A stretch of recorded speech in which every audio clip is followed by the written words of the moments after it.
But at that time, I cannot express to you how stressful it was for me to wake up to him smiling at me like the devil.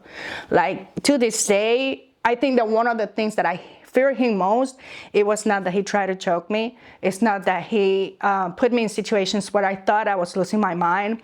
It's that he took from me the only one thing that I thought that he was mine, and it's my own body. You know, like, to feel to the point that I give kids to this man, it makes you feel completely destroyed. I think that in my mind, it took me so long to believe in myself and that I can be somebody at a certain point because he took that from me. He took that away from me. It's like, and then it's worse because you start to thinking, what happened? Like, I know that I was there with him. I know that how nobody saw that I was maybe fainting, or what happened? And he never told me because he never admitted, you know? And all I remember is that once we, like, in one of the vague things that I have to remember, it was him above me telling me, "You're so beautiful," but with a mean or mischievous face. And then it's so bad because you cannot attribute if it's a memory or if it's something, you know, you cannot tell.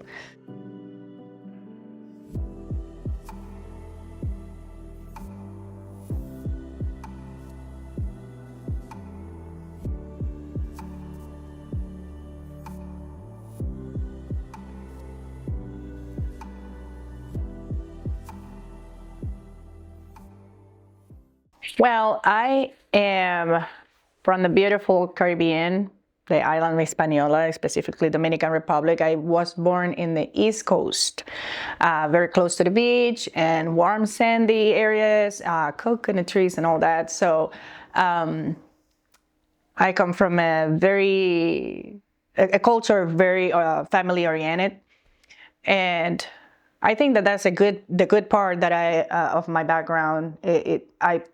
I was very big in family. Like, we were all the time in gatherings and cooking and partying, laughing.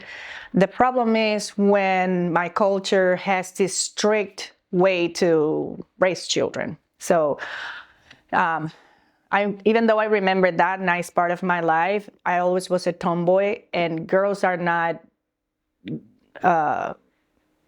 well received when you are a girl but you don't conform to your gender or how you should be acting. So I was always in shorts or looking like a boy, climbing trees, playing baseball or something like that. So my parents were very, very strict. Like, I remember there was not a day that I was not bleeding for something, or I was bruised, or I have to miss school because my lips were swollen, or I was, you know, something that can show up that we can get in trouble.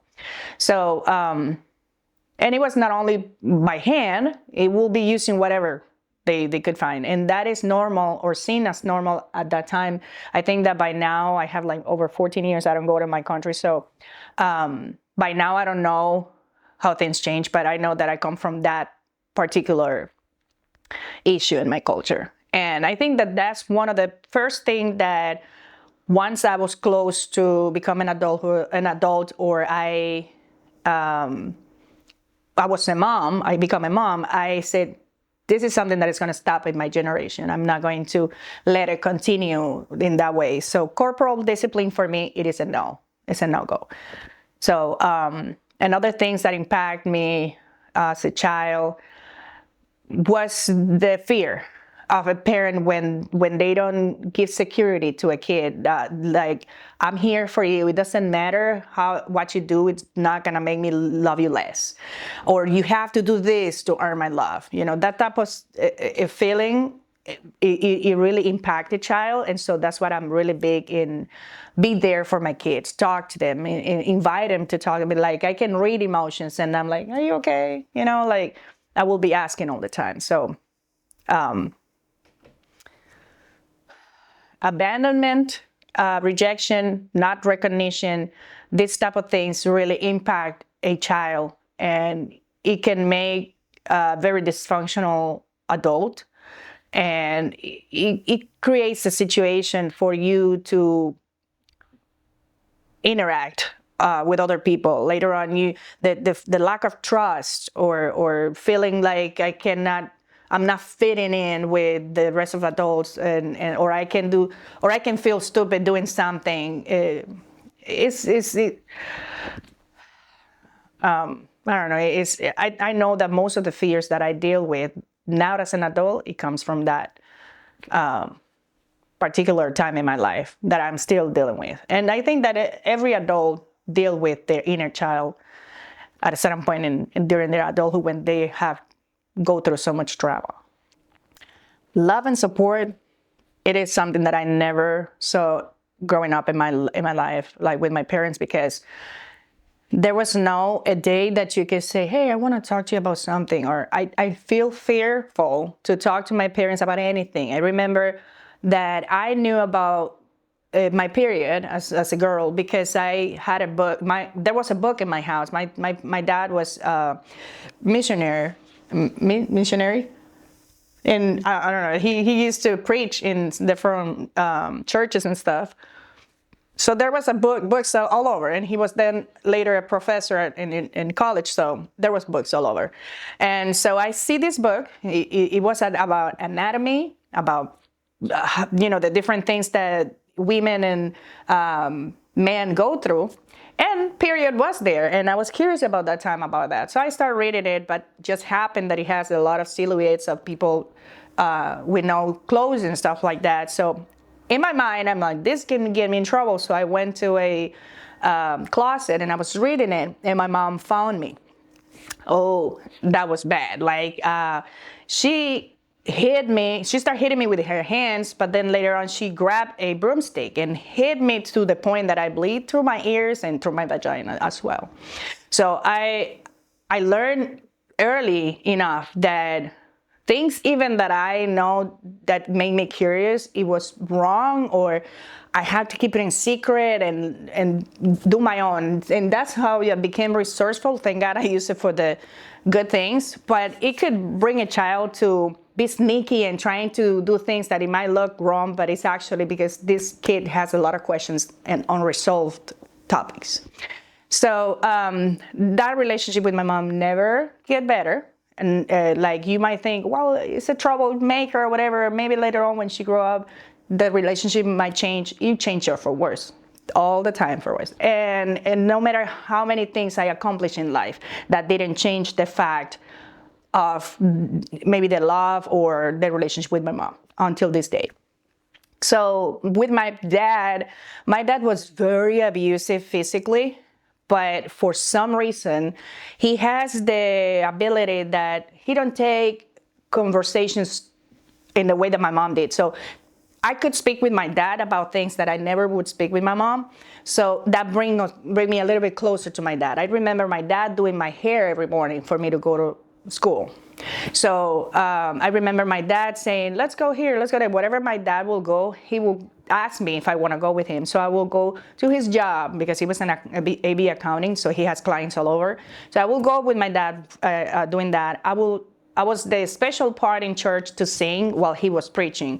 So if that brings me closer to my dad and avoid to think of the abusive part that he was giving me.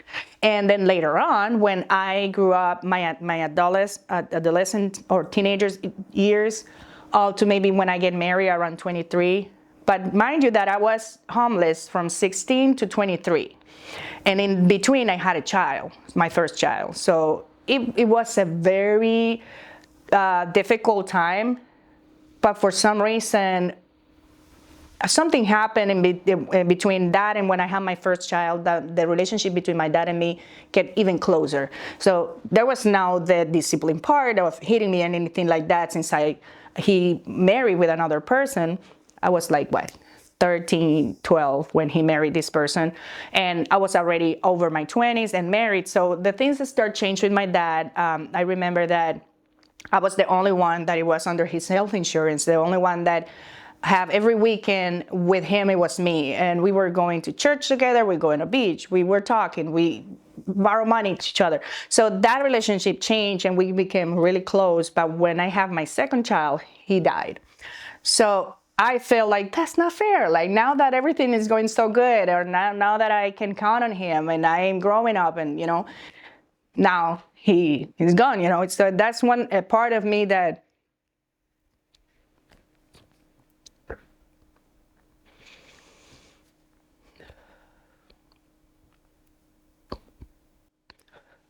I have very little things in life that I can count as good.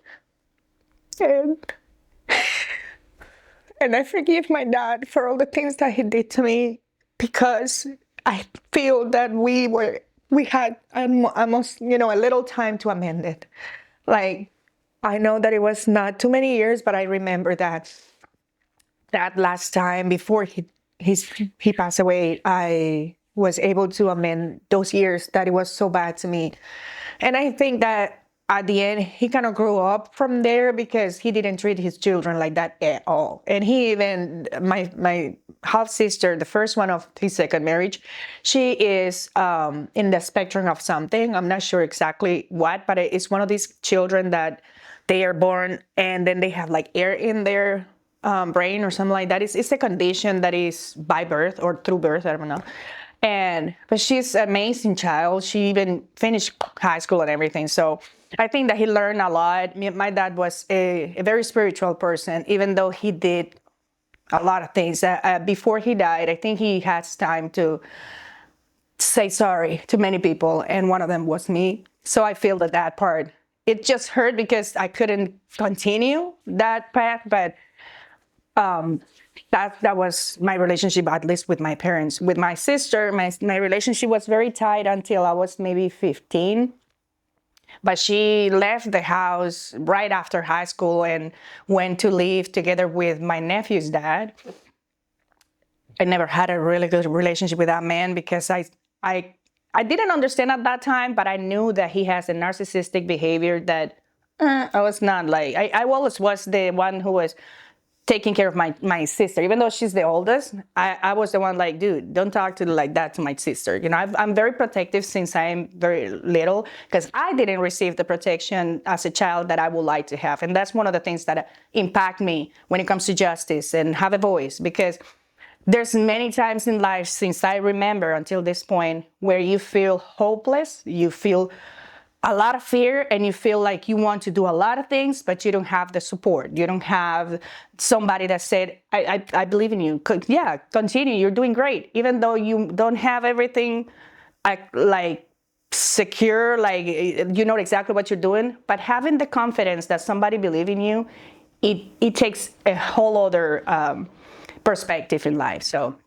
anyway, my sister, she left early from our house, and until that moment, I was like, Jesus. I mean, all this time it has been just me and my sister, because my parents were not really around all the time. My mom was very into church. My dad was very into hardworking and always out. So it was just me and my sister. So we learned to cook early. We learned to clean the house and do chores just like an adult. So we were jumping stages since we were really young. And so, but she was always this type of person that is very kind of selfish in certain ways. Then she developed some other things that doesn't really agree with what I believe in that it's a good traits in people. Me and her, we have a lot of issues back and forth. And I remember that at a certain point, she was like becoming kind of racist. Like, she is Dominican.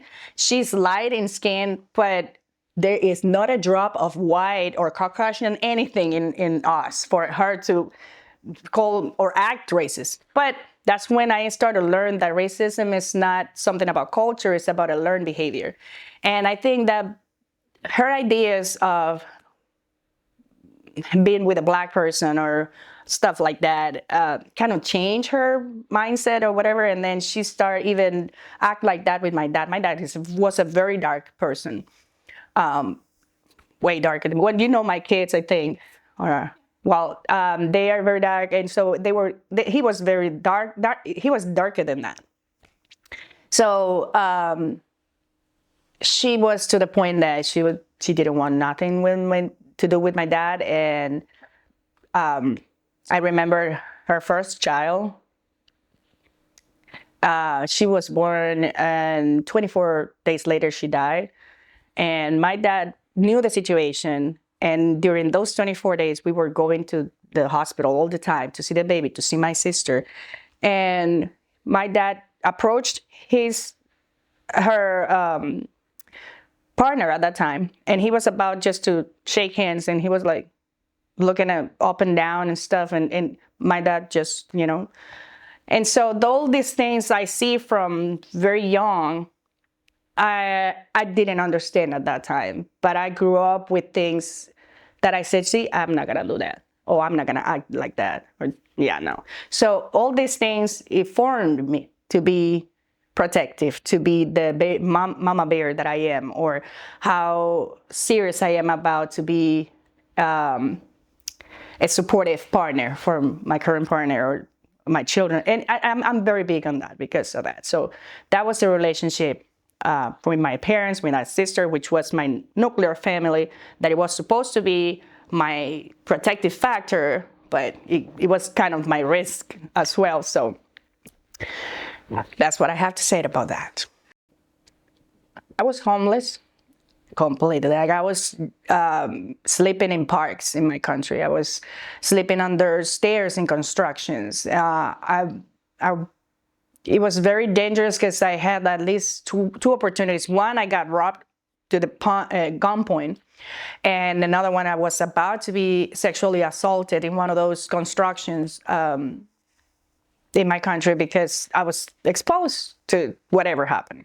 I remember that my technique was to be in every club at night, because me being 2, 3, 12 in the morning, nobody going to see anything different in me. I'm just maybe having fun, or just, like everybody else. Nobody's gonna believe, oh, she's homeless.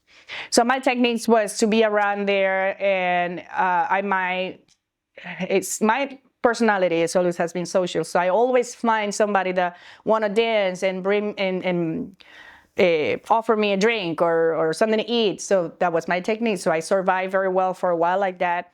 But as young as I was, I didn't know exactly what reputation you can get out of that. I was not aware of the dangers of these situations.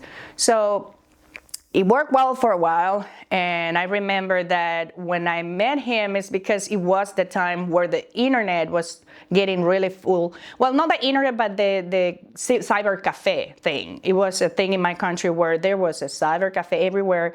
And it was just lines of computers or tables with computers where you can just get in there and pay for a certain time, from maybe 5 minutes to whatever time. And if you pay for that time and you want more, you extend, and so forth.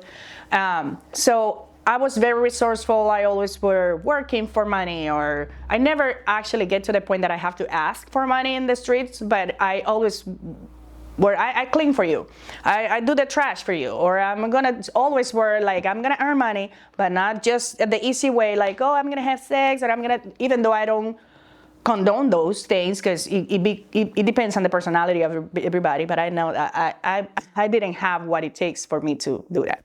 So I remember that time when I decided to just try to change my life, get a job and stuff, but I dropped out of school. So, and in my country, it's difficult having this the education. Imagine not having it. So I was that day in my sister's house because I fell in love with my nephew. I have my child, and it was kind of contemporary with my child. So it was in her house, and I saw that she all the time was paying people to throw her garbage and stuff like that. So I said, dude, don't give the money to anybody. I mean, I'm your sister, just pay me. So with the money that I start collecting from cleaning her house or doing the garbage or doing errands for her, I was paying in the cyber cafe to chat or to look for jobs, even though at that time it was not the real thing, but you could get some things or some opportunities there. And so that's what I was doing. And just happened that I create a profile in Hi-Fi. And I had a bunch of friends of mine in there and stuff like that until the day that he sent me a request. And I start talking to him, and immediately I feel this urge to say, do not sell yourself. Just tell him, point blank the truth. And if he likes it, he likes it. If he not, he can go. So that I have that attitude then. And so I said, I have a child, and the daddy has never been in the picture because he didn't believe me that my first child was his. So that's what it is. And I'm homeless. I don't have a job right now. So I tell him all the truth, that I said, I'm not telling you this to feel pity about me or feel sorry. I'm just letting you know, because whatever you're looking for, I might not be the one, So I just want that we be clear here. I never asked for anything. And it was a very weird thing, because around that time, it was not like now that you immediately have FaceTime or you do videos, or it wasn't like that. So he saw my picture on my profile, and maybe 2 or 3 more pictures. I saw his pictures, and that was it. We started talking in a way that it was more friendly than romantic. And so, but what I know, if I know what I know now, I will see all the red flags. So I ignored them all because I didn't know any of them. And so I see how he was love bombarding me, or love bombing, like they call it now. And it was like, I just want to give you my last name to you and your child. And I don't care that the dad doesn't have to do anything with it. I'm going to raise it like my own. And I'm like, well, I was already worried, because I was about to be a whole year without my child, because for some reason, every time in my life when I was trying to do something, that something just fell off. Like I remember trying, I said, I have my child, I don't have a job, I didn't finish school, let's do something so I can raise my child. So I get a job, but with that job, it was overnight, and my mom worked the early in the morning till very late. So sometimes I told her, can you try to talk in your job and see if you can make it 30 minutes late, so you can allow me to get from my job to the house, so you don't leave my child alone. My mom will leave my child crying from the moment that she needs to leave the house until I get to the house. And it was like maybe more than 30 minutes. Sometimes I find him sleeping, but some other times as a baby, he will be crying. And I get to the point that I have to talk with neighbors to take care of my child, so my mom can do whatever she needs to do. And I don't blame her. Like everybody was, just pulling for whatever they need to do. Anyway, so I met him around that time, and I already have the necessity to have my child back with me, because I never was a mom that, and she's helping me with my child. Okay, so that's it. No, I wanted my child to be with me. So that whole year, I was thinking a way to bring it with me. And I met this person online, and he was making all these promises. He was treating me so nicely. I come from a background that it was so difficult that whatever he was giving me at that time, it sounds like heaven. So I feel like this might be different. And I think at a certain point, I don't know if I fall in love with him, or I fall in love with the idea that I'm gonna bring a family to my child, and that I'm actually gonna have a family on my own, because I didn't have none of that. I only have a child and have myself, and myself, I remember my uncle, I didn't like that uncle very well, but he used to tell me all the time, oh my God, look at that, a child raising another child. That just brings so much anger inside of me, because I don't know exactly why, but I know that it was because in part was the truth, but in part was something that, don't you see me that I'm trying to do something good here? Like come on, like don't see me as the person that I've been for the last 7 years. If I'm trying to be better now, just look at that, paying attention to what I'm doing right now. So I met him. I have my child back as soon as we married, because he was living in the US and I was in the DR, and we met, like I said, through a computer. And I remember we have like 8 months, 9 months of a relationship only by sending emails and chat and stuff. Like, we never had a video call in 9 months. And he came to the DR December, I get married in December 27th. So December 26th, he came to the DR to meet me in person, and he proposed to me the same day, and the next day we got married. So it was something completely outrageous. And when he came back to the U.S., I think maybe after 2 weeks or something like that. And right after he was out, I bring my child back to live with me. And 2 months later, I find out that I was pregnant. So now I was raising a 2-year-old, and I was pregnant already to have another baby. Then my dad died, and the things it was declining already for me. And then I remember that my uncle was helping me to have my place right before that, and I was living for maybe 3 months. I had a job, but then my uncle died, and he's the one who was paying for that house. So now I don't have the house. I had the job, but it was always something that I said, no, I'm just maybe predestined to just fail.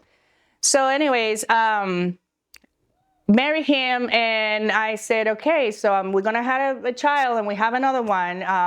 How are we gonna do this? Because either you come to live here or I go there. I don't know how it sounds, but I never had the intention to leave my country to live in somewhere else. I wanted to travel, but I was never thinking to leave out of my country, and that never happened. So, but anyways, he said, no, I'm gonna bring you to live here, and then whatever. So I remember that another situation started with my mom and my sister around that time, because he was black and they didn't like that. I don't know why it is that you cannot get a person that give you children like my first child. He's like very stingy nose and so cute and has a nice smile. I'm like, okay, I have a beautiful child. Where's the dad? Because if you are telling me that you want me to have a man like my first child dad just because of how he looks, I don't need looks right now. I want support for me and my child. So I was committed to have a relationship with him, to build it, to have a family, and everything looks that it will be fine and stuff like that. But right after I tell this man that that we're pregnant, he bought a Toyota Tundra of the year. And I'm like, dude, we're gonna have a child, and we're gonna go through an immigration process that we don't know anything about. And he said, oh no, but it's just that I need a family car. And I'm like, where's the family? Because if you need a car for a family, you need to bring the family first. So it was from there, I already was like, oh my God, I know what lacking money and that situation means. So for me to come up with a man that he was living with his sister, you are getting married, you have already you're gonna be a stepdad, and you're going to have a child, and now your first thought is not let me save money, it's let me spend money. That right there, it was disruptive for me. So that was kind of like the first thing that made me think that we were setting for failure. So instead of a 1-year immigration process, we have 5 years of immigration process. And I only see this man yearly because he was in the military at the same time. So he has obligations with the military, and he was deployed to the border, I think it's Mexico or something. And so there was times that I couldn't talk to him, and those times we could be without money, and it will be my children, me in an apartment that I have to pay. I'm not working, and we only have a 5-gallon of water, one big thing of maybe a dozen of eggs, and sugar. So I will have to do sugar water for all of us, or have one egg for the big one, because the youngest only have me just breastfeeding him until I couldn't either, because if you're not eating properly, not all organisms will produce the milk, at least that was my experience. I was going through my dad's death as well. I was grieving my dad. It was a horrible time. So when I come to him to explain these things, it was bad because he never had understanding of anything. And then he was blaming me for not having a job or something like that. And then I'm like, you made me that way. I told you how things were going for me. And I'm trying to be understanding here, but your decisions over the situation or the immigration process that we're going is not helping. So that detonated him to be somebody else, because now he was not pursuing me as a woman. He was just attacking me. Whatever I do, it was wrong. If for example, he was receiving paperwork to fill out, he will fill it out wrong. He'd receive it again, like for him to redo it, and he will fill it out with the paperwork that he was already wrong. And I'm like, I don't want to tell you that you're doing it wrong, but if they are telling you that you are doing it wrong here, don't fill out these papers with the one that are wrong. Just get some help, or send me that paper so I can maybe help. Anyway, so the thing is that it takes 5 years of our time where we have to go through a DNA for my second child, because not even the embassy believed that it was true, our relationship, because he was not going to the DR to see us. He was never there. So anyway, we made it by 2011, and we left the country, we get here. And the first 3 years that we actually was together in the US, it was horrible as well. Because imagine if you're coming, 2 children, a person that any of them has been in the US before. We are living not with you, but with your sister, because it was his sister's house, in a room that she made in the garage. And it were all of us in there. There was no windows or anything. And then I remember that there was like the entrance of the air for the unit center, the house or whatever. And the smell, it was sometimes horrible. Or my children start having like breathing problems. That it was also messed up later on when they start saying that he will hit them until they couldn't breathe. Because then now it was a confusing part. You don't know if it was the room that created a situation in them or it was the physical abuse that they were going through. The thing is that he became his true self once we were all together. Even in the 5 years that we were separate, I was dealing with his porn addiction, and I didn't allow that to touch my kids. And it was easier because they were not around him. But once we moved all together by 2011, these things were exposed to them, because he will use the TV, even that it was outside for everybody to use, like everybody.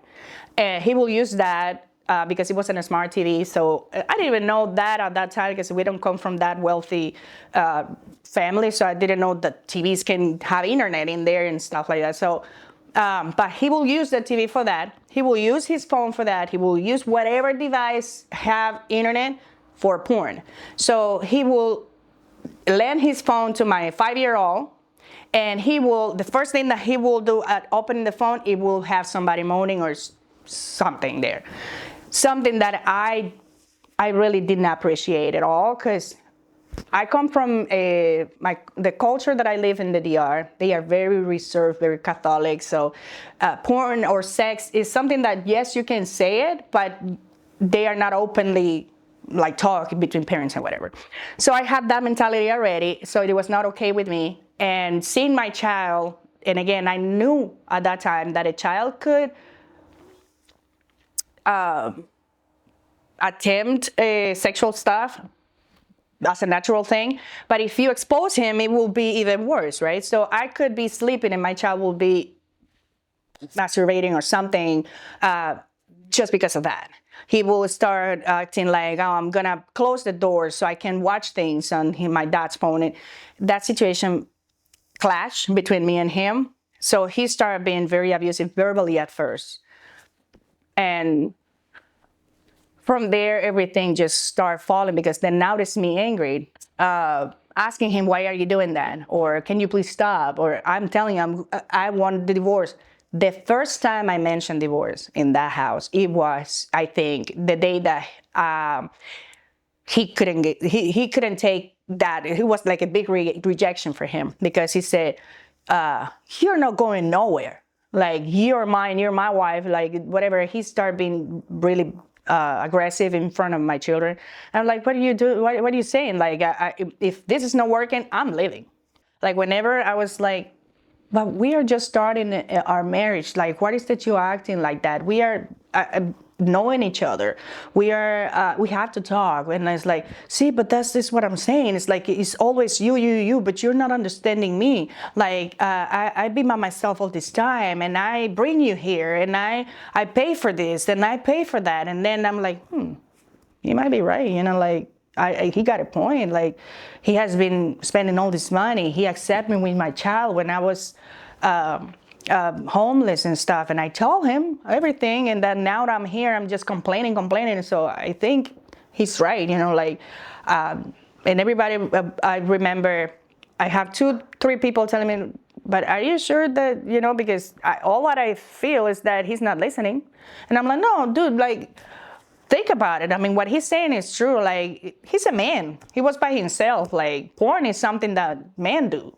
It's like, I was all the time excusing him. I was all the time now, whatever I said, like, for example, he all this time was like, no, you're not going to do no school because we are about to leave. That was 5 years, right? Like, at a certain point I said, in my country it's difficult to get a job, let's finish school. And I'm doing anything. So I'm in my house, and the kids are not even going to school, because in my country it was not reinforcing school like here. I was homeschooling my kids until 3rd grade. So I start to believe that what he was giving me was a one lifetime opportunity, that I was just being ungrateful. And he started telling me, no, don't start school now, because we're living in 6 months. And I'm like, you're right, or whatever. So I always pushed that part of my studies, because he would say no, or putting things in between for me to don't finish school. So I came to US, and then I said, well, so I want to learn how to drive, because I want to take my kids to school. Since you are working, maybe I can get a part-time job or do something. I always was like that, because remember, I was homeless, but I still was all the time trying to get my way to get my money and work and stuff. So he was like, no, you're not gonna get no driver license. And I'm like, why? Because I know that the day that you learn how to drive, you're gonna leave me. And I'm like, why? Like, for me, it was like, okay, whatever. Then it was him. He's gonna pay for that. So I let it slide. And I let slide so many things that I don't know why I didn't think, no, that's not right. That's like, you're stopping me from being myself, or you don't tell me no. You have to have a right or a fair reason why I cannot do this.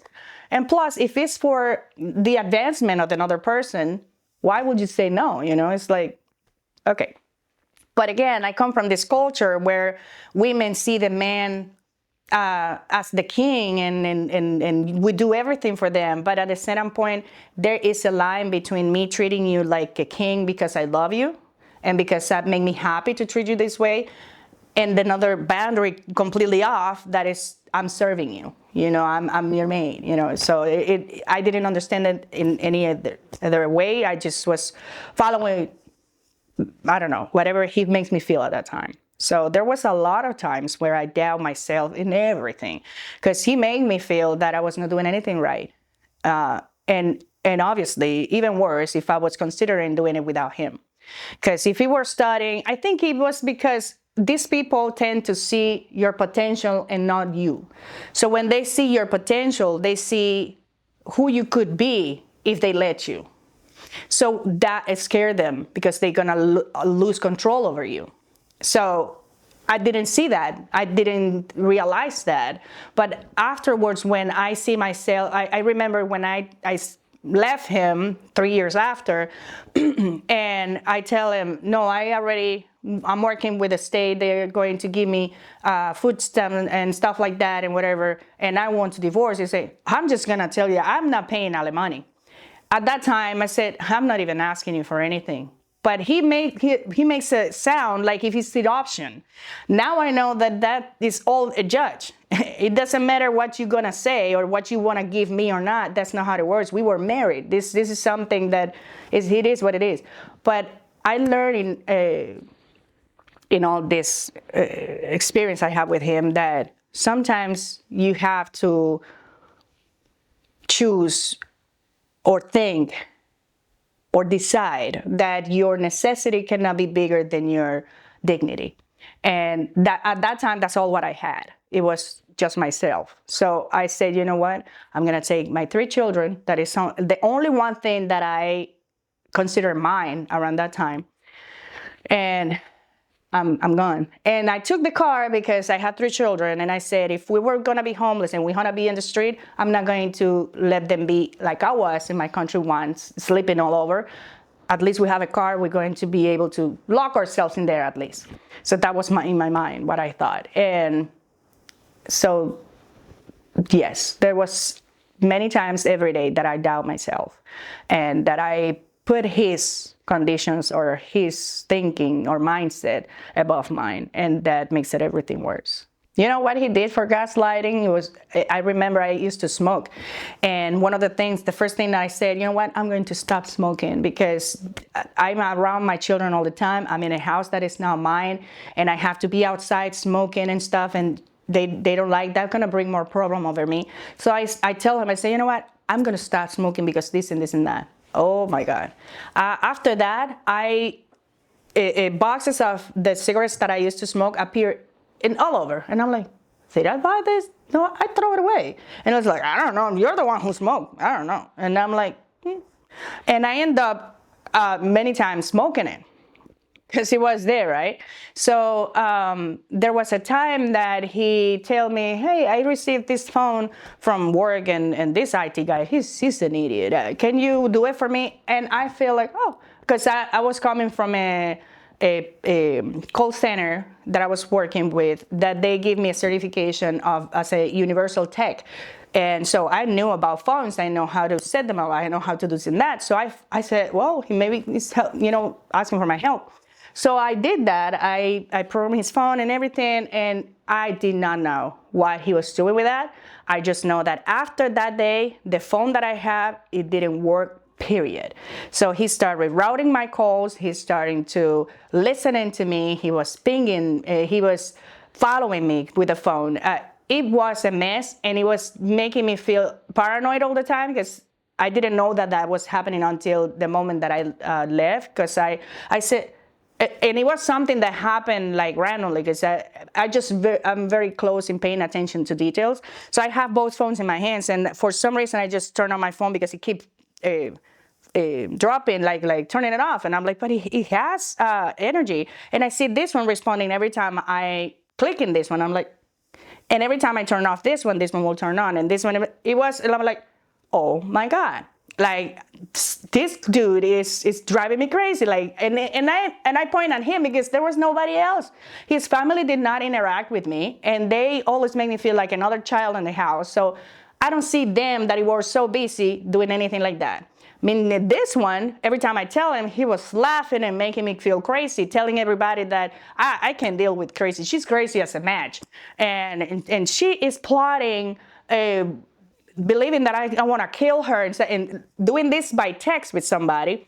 He was not doing it, but he telling somebody that I said that, it makes me feel defensive. Now I want to defend myself and start talking stupidness. The game of a narcissistic person is not only make you crazy, like by doubting yourself to the point that you are like, you know what, I might be going crazy. It's also the other people looking at you making a fool of yourself, because that gives them credibility, because they don't have nothing for their own to say, unless that they say, I have money, I have this, I have that. That's all what they can have. But their own, they feel this little inside. And all what they have to show is, I can make you do this. I have money to do that. So that's what I feel at that time. And that's why you end up gaslighted. You end up feeling so little, and you give up at anything. Whatever that it comes that is a little bit bigger than you, you start like saying, you know what, no, I'll give up. Just let the children to him, or just because you feel so hopeless. And everybody that you are trying to, hey, help me. And you remember what he said about her? So you lose everywhere.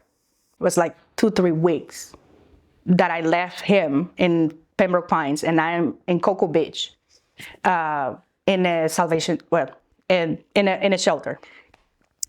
And we were there.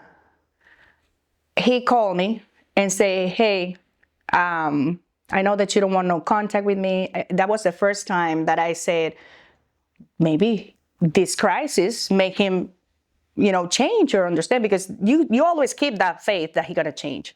So I said, well, this might be just a crisis in my marriage. This is not something that, like all these people calling him abuser. He's not abusing me. He's just had a bad temper. So he said, I know that we have all these issues, but I really want my family. I want to talk to you. But I want that you come without the kids, because I don't want that they be in the middle. I want to just talk you and me as parents and adults. And I'm like, oh my God, this sounds like reasonable.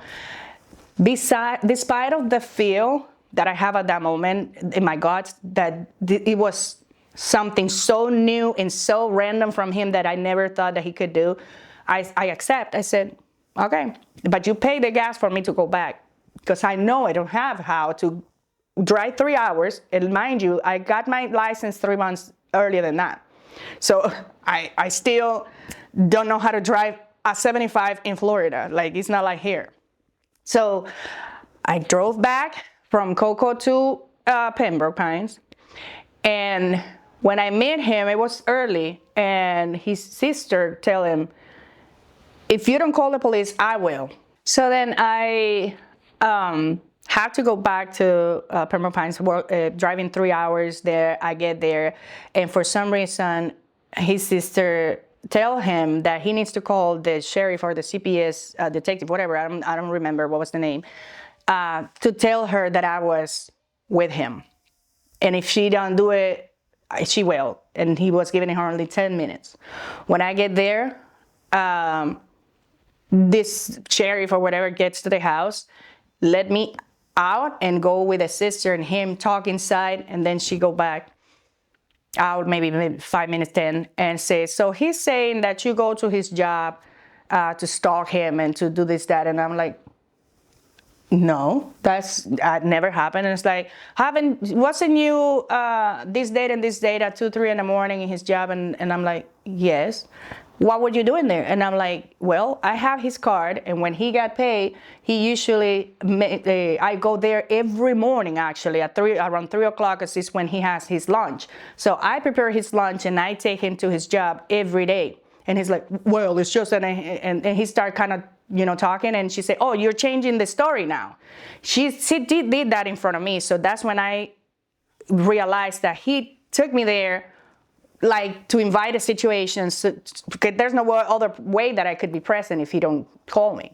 So he created a situation that I got away with it, because the sheriff saw that I was unaware of what he was talking about. I was confused, and I had a point. And I have also the transactions in the card that I was using that he gave me for me to be buying these things, or maybe to buy milk or something, because his money will kick in the card at midnight usually when he get paid. So I was the one who was keeping that for me to buy the things, and I could not use that card whenever I want, unless that he know or he tells me, and which I thought that it was okay, and it was because he was the one who was working for that money. And I'm just the mom here doing this thing with the kids. So anyway, so that happened. And I told her, I just going to use this opportunity for me to return the instruments for the music class that my children have in the school here in Pembroke Pines, because the day that we left, I picked them off from the bus stop. So they still have instruments that belongs to the school and stuff like that. So I told the sheriff, I'm going to do that. And he said, I need to talk to her. And he said, why you need to talk to her? And, the sheriff was already inquiring things from him.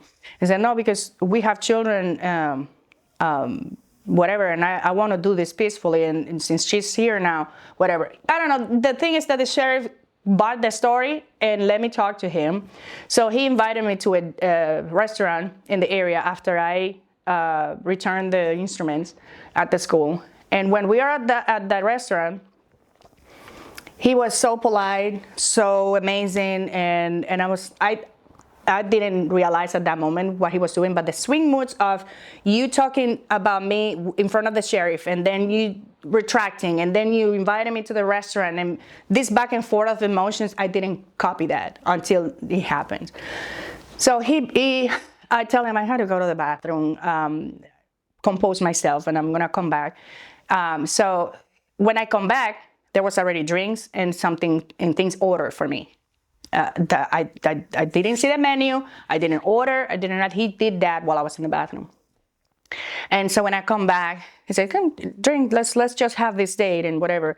Myself, I'm already thinking, I'm going to act paranoid here. I'm gonna eat my food. I'm gonna, make him look that I'm acting pretty normal, because I thought somebody was recording us. So because he's like that, he will do things movie style. So I'm already eating my food. I drink the thing. When I'm going out, I'm already feeling funny, because I'm feeling like agitated. Like when you drink, like I cannot drink energy drinks because I had a heart condition from my parents' family, especially my dad. Everybody has something with the heart. So I'm feeling like really like, and I thought it's the heat, because Florida can be really hot. So I'm like, I don't know, I'm feeling funny. It's getting late. I have 3 hours to drive back. I think I really don't feel good, and I don't want to drive like that. The kids are in Coco. So he's like, "No, but just take it easy, whatever. I can drive you home, and then because I'm the one driving, so I have to leave to go to his house to drop him there and then continue." So I don't know what happened between we were at the parking lot of that restaurant and me dropping him to his house, because I don't remember. I don't remember what happened between that parking lot and his house. All I noticed that I woke up the next day naked, super tired, sore, and scared to death, because I was in a motel with him. And I don't recall to this day what happened and what he did to me, what he put in the drink or in the food. I don't know. I just know that I told that to the judge, and it was too late for me, because now I know, for example, that you cannot wash yourself after a rape, because you are washing off the evidence out of your body, for example. I know all that now, because I had the criminal justice degree and all the things I've been doing and working as an investigator and whatever. But at that time, I cannot express to you how stressful was for me to wake up to him smiling at me like the devil. Like, to this day, I think that one of the things that I fear him most, it was not that he tried to choke me. It's not that he put me in situations where I thought I was losing my mind. It's that he took from me the only one thing that I thought that he was mine, and it's my own body. Like, to feel to the point that I give kids to this man, it makes you feel completely destroyed. I think that in my mind, it took me so long to believe in myself and that I can be somebody at a certain point, because he took that from me. He took that away from me. It's like, and then it's worse, because you start to thinking, what happened? Like, I know that I was there with him. I know that how nobody saw that I was maybe fainting, or what happened. And he never told me, because he never admitted, And all I remember is that once we, like, in one of the vague things that I have to remember, it was him above me telling me, "You're so beautiful," but with a mean or mischievous face. And then it's so bad, because you cannot attribute if it's a memory or if it's something, you cannot tell. So I don't know what happened. I don't know if he really did something with himself, if he recorded me, because he was that bad into porn.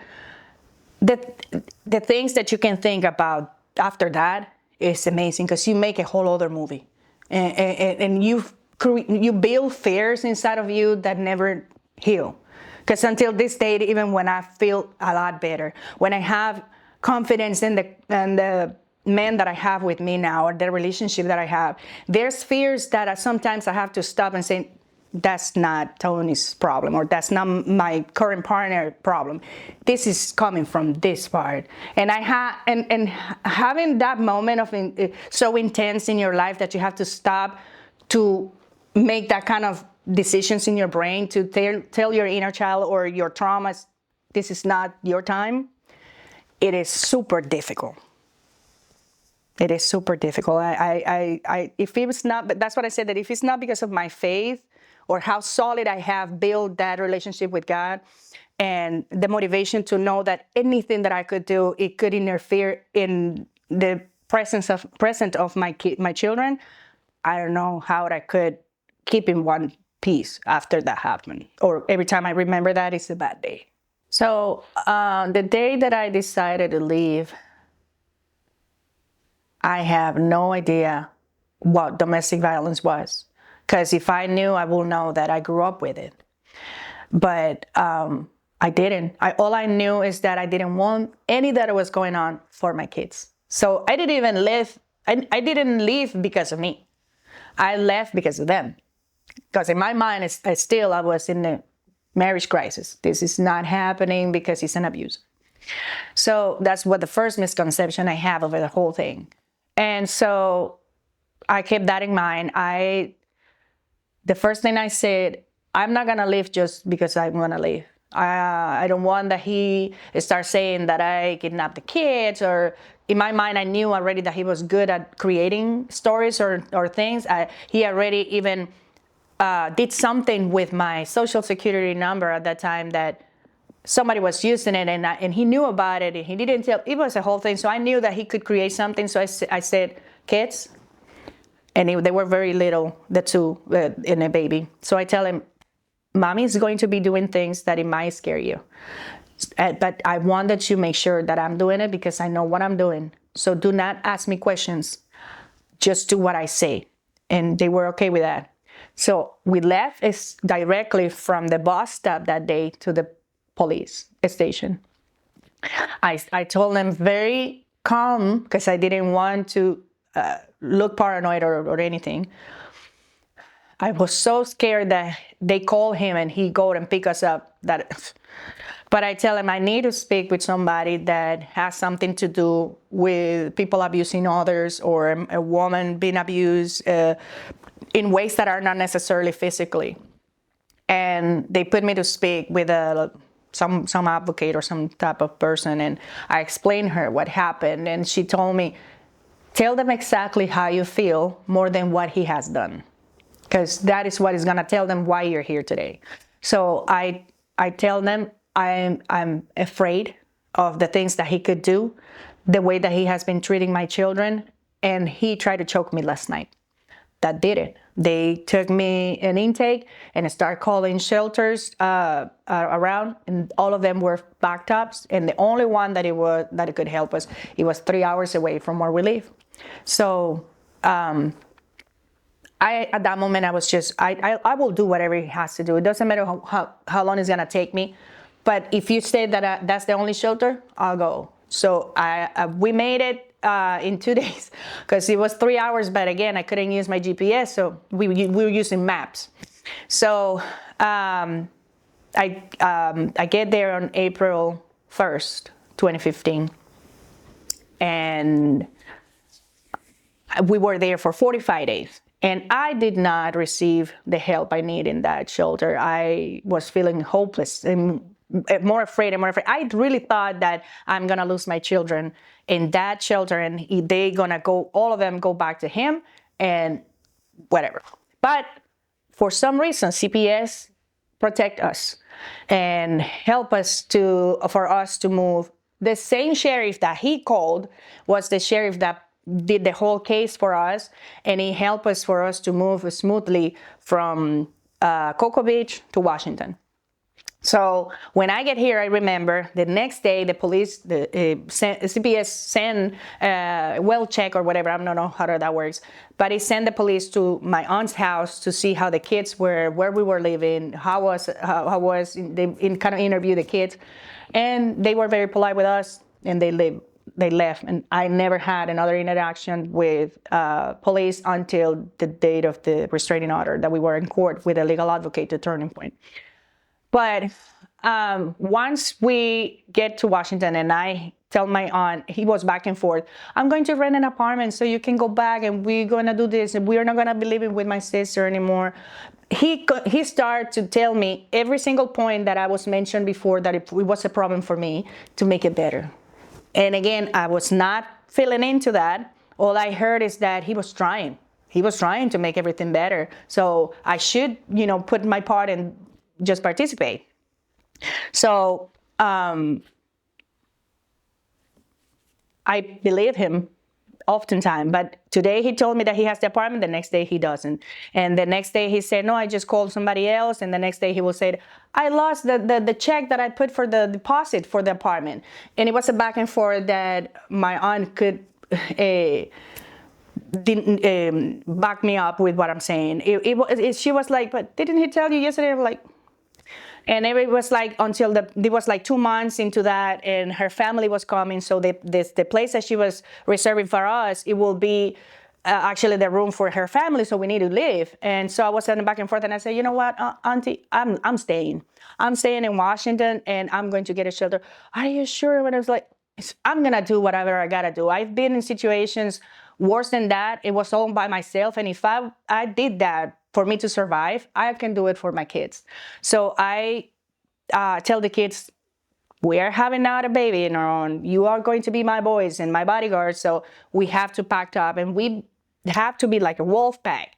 So I explained them what was going on. We go to the first shelter, and in that shelter, it was scary because it was people of all type of backgrounds, and I have to be awake for them to be able to sleep. So that was only 2 days, me calling.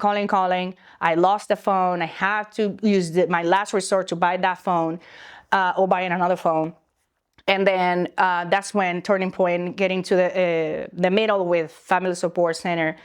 Family Support Center connect us with Turning Point. And Turning Point, when I get there, in my mind, all what I was thinking is like, what I need to do to leave that situation and never come back to this again. Because I was tired. I mean, you hear me saying, I'm living this since I'm 16. So in that moment, I was not thinking, who was at blame? I just need to stop. So like what it has to be done for me to be back really on my feet and never go back to this situation. At least not because somebody put me into it. Mm-hmm. So I started thinking, okay, I did not finish school, so that's what I need to do. Let's finish school. And after I finished school, I got a job. After I got a job, I got in a transitional housing, and I was like, what I need to do to get me into a house that I can keep it. Because this one, it was just, the first transitional housing was just for 3 months. They put it for 6 and for 6 to a year, because we were a group of people, and I have to be doing a budget with my case manager every month and reassuring him that I was complying with everything that kept me in the program. I was the only one that did that for that long, and that's why, since people were going out, money was available, so they were putting it towards me or my case. So around that time, I said, I used to be a great student. If it were not because I did not have the support of my parents in anything I wanted to do, I don't know where I could be finishing school in the DR. So I'm gonna bring that back, and I'm going to do my best. And I was on point, and so on point that program was the first program for adult education that that they used me to do speeches after that, or to promote the school. So I said, that gave me confidence to say I can do this. So the newspaper in Mason County as well did a whole like a interview with me and put it on the newspaper or whatever.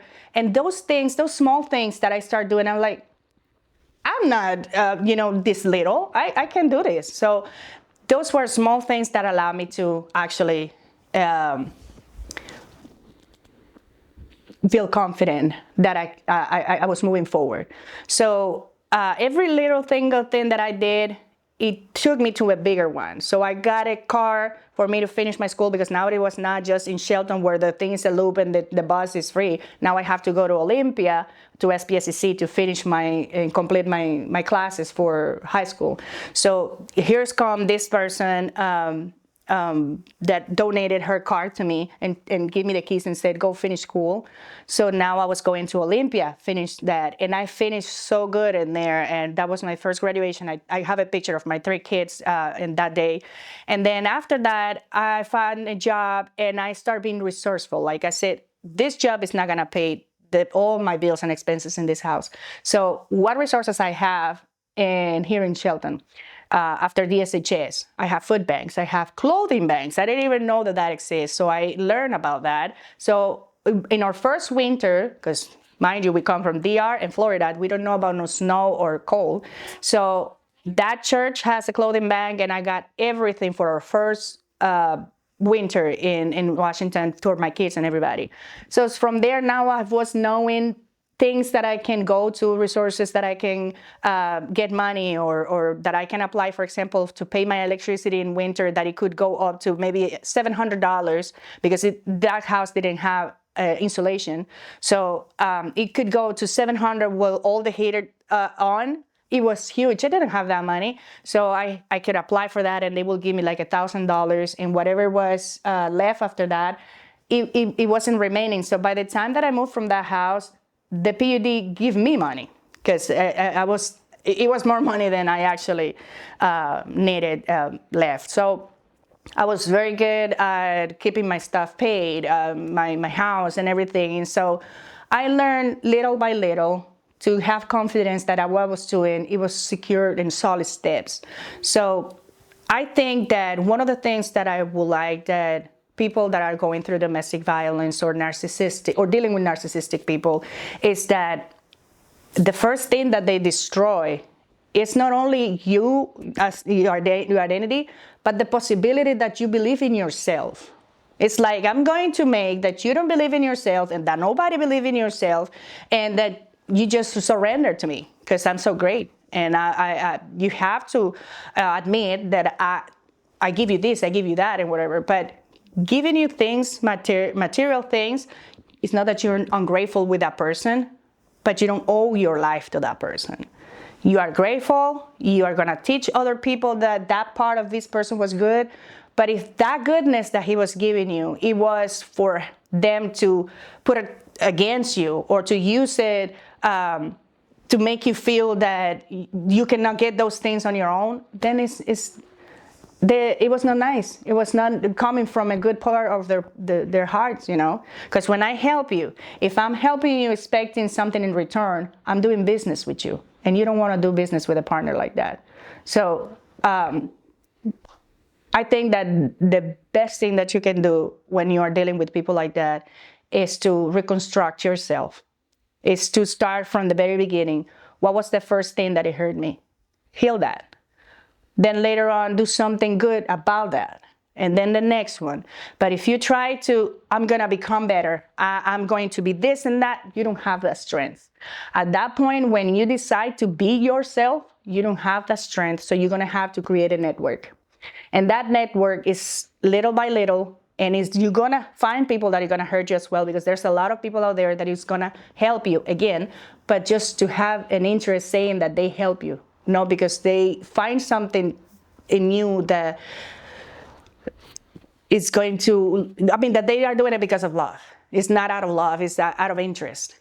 So, I don't know, I think that connection and not being isolated, trying to be resourceful, trying to know where you live, or even if you don't have a place to live, that you're homeless right now, is thinking in the potential of what it could be, what I could become, what I need, and not who I can believe more than myself. Like, what is my favorite color?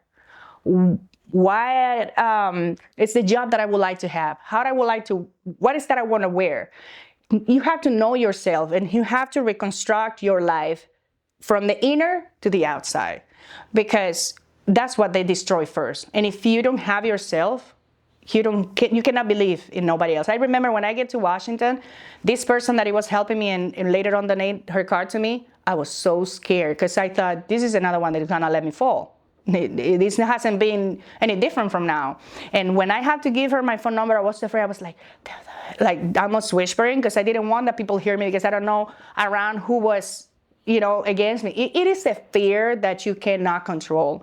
So when you are at that point in life, you have to know yourself again. Not his vision, not what he has told to everybody. Who are you and where you want to go? That's all. I feel the necessity of society for justice to be heard. One of the things that I am big in diversity, equity, and inclusion is because I feel that this generation has a really huge necessity to be heard. Not for me to listen to you to find a way to help you, but just for me to acknowledge that you have something to say. And so I've been working since the middle of my bachelor degree, now the last one, in a program for foster kids, or the foster system in general, and reentry program. I don't say much about that because I want to do it as a business, and I'm not sure if that will be profitable or it would be beneficial for me to do it as a business, a private business or a nonprofit. So I'm not sure yet, but it is to help kids that feel like another number in the system because they are misplaced, they are not with their parents, they are in the foster system. And I had a class in my criminal justice degree that the discussions every week was listening to these kids in a podcast. And they said, all I want is to do one thing right.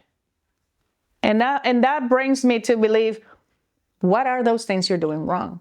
I mean, define wrong, define fine. Like, what is it? I know that you're in juvie. So what did you do? Why you did it? And then how the system is helping you to be who you are, not who they think you should be. Because when they give options to these kids, it's like, you should be like this. You're not acting like an adult. You're not acting properly.